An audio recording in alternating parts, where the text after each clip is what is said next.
একটা মেয়ে নিজেকে সবথেকে বেশি অসহায় কখন মনে করে জানো তো বন্ধুরা? যখন সে শ্বশুরবাড়িতে স্বামীর সাপোর্ট পায় না। একটা মেয়ের মা বাবার ভালোবাসার পরে স্বামীর স্থান তার কাছে। সে স্বামীর থেকে অনেক কিছু আশা করে, শুধু বাড়ি গাড়ি টাকা সম্পত্তি এটা নয়, স্বামীর ভালোবাসা যত্ন আদর স্নেহ এগুলো তার জীবনের সব থেকে শ্রেষ্ঠ সম্পদ। আর সেগুলো থেকে যখন সে বঞ্চিত হয় না, তখন তার দুঃখের আর শেষ থাকে না। শ্বশুর বাড়িতে কোনো মেয়েই কিন্তু খারাপ মন নিয়ে আসে না। সে চায় সংসার করবে, স্বামীর সঙ্গে সুখে দুঃখে সারাটা জীবন কাটাবে। কিন্তু শ্বশুরবাড়িতে সবার ভালোবাসলেও যদি একমাত্র স্বামী সে যদি ভালো না বাসে, তখন তার জীবনের দুঃখের আর শেষ থাকে না। তো হ্যালো বন্ধুরা, রিতার ছোট্ট পৃথিবীতে তোমাদের সবাইকে স্বাগত। আশা করছি তোমরা সবাই ভালো আছো। বন্ধুরা, আমিও ভালো আছি। দেখো বন্ধুরা, আমি তোমাদের সঙ্গে যে সমস্ত কথা বলি সেগুলো আমার জীবনের সঙ্গে ঘটেনি এবং কারোর সঙ্গে ঘটছে কিনা সেটাও জানি না। আমি মানে জাস্ট কন্টেন্ট তৈরি করছি, তোমরা কেউ মাইন্ড করবে না। ভিডিওটি ভালো লাগলে পাশে থাকবে এবং ভিডিওটি প্রথম থেকে শেষ অবধি দেখবে। আশা করছি তোমাদের ভালো লাগবে। বন্ধুরা, আমি দৈনন্দিন কাজের মাধ্যমে তোমাদের সঙ্গে কিছু গল্প করব, আমার কাজগুলো তোমাদের সঙ্গে তুলে ধরবো। তোমাদের কেমন লাগবে অবশ্যই একটু কমেন্ট করে জানিও। দেখো বন্ধুরা, সকাল থেকে তো বেশ কিছু কাজ করে নিয়েছি। ছাদে গিয়েছিলাম, ফার্স্টেই ঘুম থেকে উঠে ছাদে গিয়েছিলাম। ছাদে যেহেতু আমার মন্দির আছে, তাই আগে আমি ঠাকুরের দর্শন করে ছাদে একটু ঘুরে ছাদের কিছু কাজ করে তারপরে আমি নিচে চলে এসেছি। আর ছেলেকে পড়তে বসিয়ে দিয়ে আমি একটু কাজ করেছি, রান্নার কিছু কাজ শাশুড়ি মায়ের সঙ্গে করেছি। শাশুড়ি মাও রান্না করে, সেই সঙ্গে আমি একটু গুছিয়ে দিই, এই করি। তো রান্না করতে করতে আমাদের যেহেতু সারাদিনের রান্নাটা একসঙ্গে হয়ে যায়, তাই আমরা কিছু খাবার রান্না হতে না হতে খেয়ে নিই, আবার কিছু পরে রান্না হয়। তো আমরা রান্না উনুনে ছিল, সেই অবস্থায় খাচ্ছিলাম। তারপরে খাওয়া দাওয়া সেরে দেখো বন্ধুরা, পুরো রান্নাঘরটা আমি পরিষ্কার করে নিয়েছি।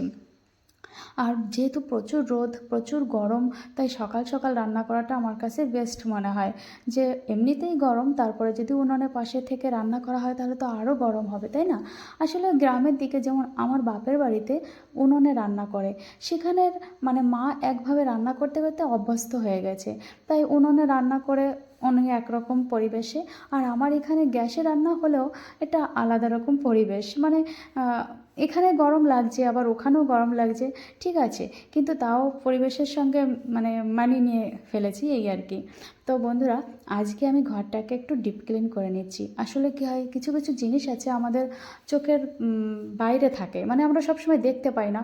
এমন কিছু জিনিস ঘরে থাকে নোংরা, যে সেগুলোতেই ঘরটা নোংরা হয়ে যায়। দেখো, আমার ঘরের সব জায়গায় পরিষ্কার করে রাখি আমি, তারপরেও যে বাঙ্কারগুলো আছে উপরের দিকটা, ওখানে ঝুল পড়ে, মাকড়সার জাল হয়। তো এগুলো না প্রতিদিন দেখাও হয় না, প্রতিদিন পরিষ্কার করা হয় না।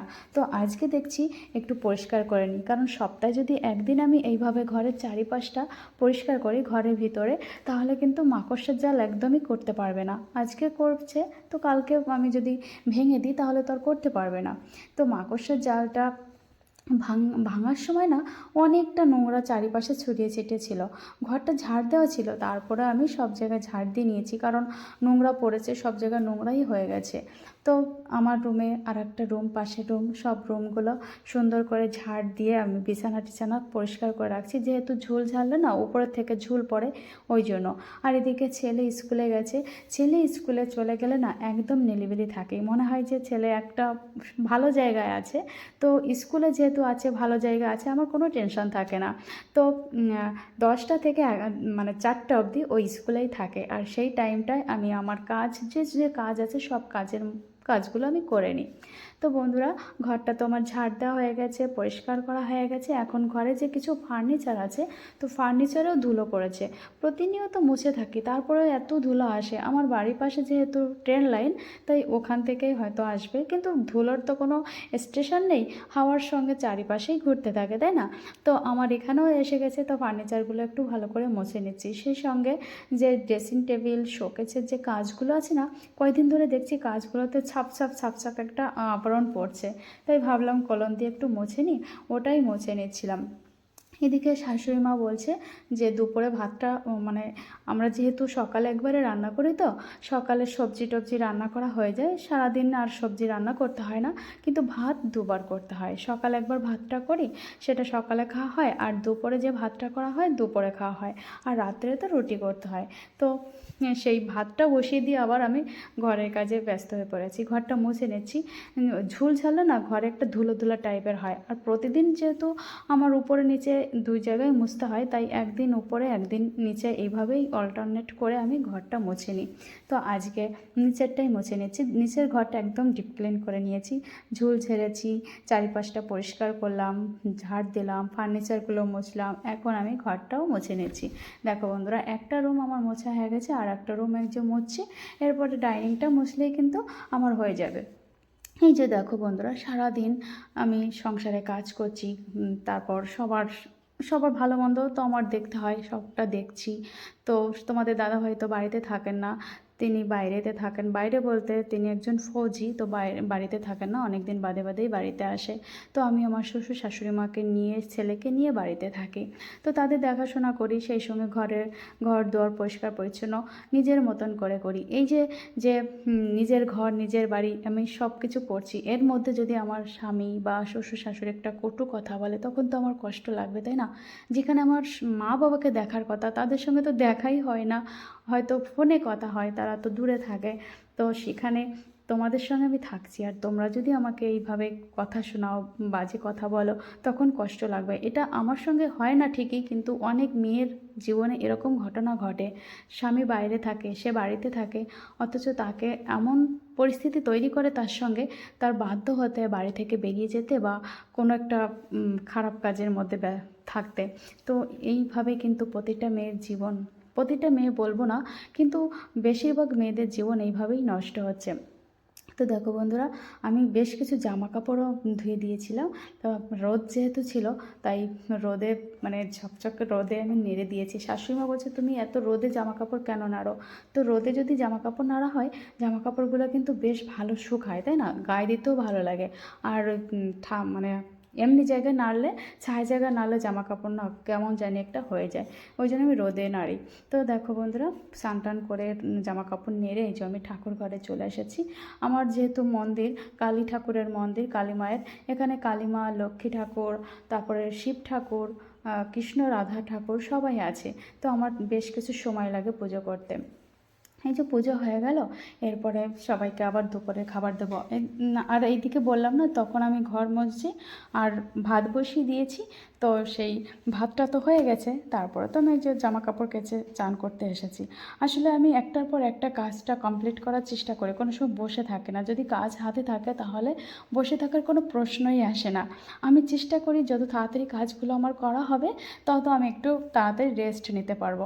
তারপরে দেখো বন্ধুরা, এই যে চলে এসেছি খাবার খেতে। আজকে লতি আর চিংড়ি মাছ রান্না হয়েছে, তো কচু শাক রান্না হয়ে গেছে, আবার পাট শাক রান্না হয়ে গেছে, সেই সঙ্গে আম আর দুধ আছে। তো খাওয়া দাওয়া করতে করতে ছেলেও চলে এসেছিলো, ওকে খাইয়ে দিয়েছি। তারপরে এই যে আবার একটু মানে দুপুরে একটু ঘুমোতে হবে, তাই একটু ঘুমানোর জন্য চলে এসেছি। আর ছেলে বলছে আমি অঙ্ক করবো, একটু বাদে পড়তে যাব, 5টা নাগাদ তো পড়তে যাবে। তো তারপরে আমি অল্প একটুখানি শুয়েছি। তো আবার এই যে উঠে গেছি, উঠে ছাদে এসেছি, এসে দেখছি কোথাও রোদ নেই, রোদ চলে গেছে, আর জামা কাপড় সব শুকিয়ে গেছে। আর এই দেখো বন্ধুরা, আমার শাশুড়ি মা অনেকগুলো আম শক্ত দিয়েছে। তারপরে আমার উপরে কিছু গাছ আছে, সেই গাছে এত পোকা লেগেছে, মানে গাছগুলো খারাপই হয়ে যাচ্ছিলো, মনে হচ্ছে মরে যাবে। কিন্তু আমি এই যে স্প্রে দিয়েছি, তো আমি তোমাদের দেখাবো বন্ধুরা, স্প্রে দেওয়াতে আমার গাছগুলো এখন ভালো হয়েছে। তো এই দেখো, এখনও ছেলের টিউশনি মাস্টার আসবে, তো এখনও আসেনি জন্য ছেলেকে নিয়ে আমি ছাদে ঘুরছিলাম। তো ছেলে আবার বলছে, মা ট্যাঙ্কিতে মনে হয় জল নেই, এই বলে ট্যাঙ্কির ভিতর দেখছে, তো দেখছে আছে। তো ওকে পড়তে বসিয়ে দিয়ে আমি আবার রান্না করছি। রাত্রে আবার শ্বশুরমশাই বিরিয়ানি কিনে নিয়ে আসবে, তাই মাংস নিয়ে এসে মাংসটা রান্না করবো জন্য। তো পড়াও হয়ে গেছে, খাবারও নিয়ে এসে এখন সবাইকে দিচ্ছি খাবার। তো বন্ধুরা, আজকের ভিডিওটি তোমাদের কেমন লাগছে? এতক্ষণ ধরে ভিডিওটি দেখার জন্য সবাইকে অসংখ্য ধন্যবাদ। প্রিয় বন্ধুরা, সঙ্গে থেকো, পাশে থেকো, আর সব সময় তোমরা ভালো থেকো। এইভাবে তোমাদের প্রতিদিন তোমাদের সামনে একটা নতুন নতুন ভিডিও নিয়ে আসবো। সেই ভিডিওতে থাকবে আমাদের মেয়েদের নিয়ে কিছু কথা, আমার সংসার জীবনের কিছু কথা, আমার কাজকর্মের কিছু কথা। আশা করি তোমাদের ভালো লাগবে বন্ধুরা। তো তোমরা সবাই ভালো থাকবে আর আমার পাশে থেকো। তো রাত্রেবেলা তো এই বিরিয়ানি খাওয়া দাওয়া হলো। তো এই যে ছেলে, শ্বশুর, আমার ননদের ছেলে সবাই খাওয়া দাওয়া করছে। আমার ননদের ছেলে পাকা বুড়ো, তো বলছে খুব সুন্দর হয়েছে বাপি। তো চলো বন্ধুরা, আজকের ভিডিওটি এখানে এন্ড করছি। দেখা হচ্ছে পরবর্তী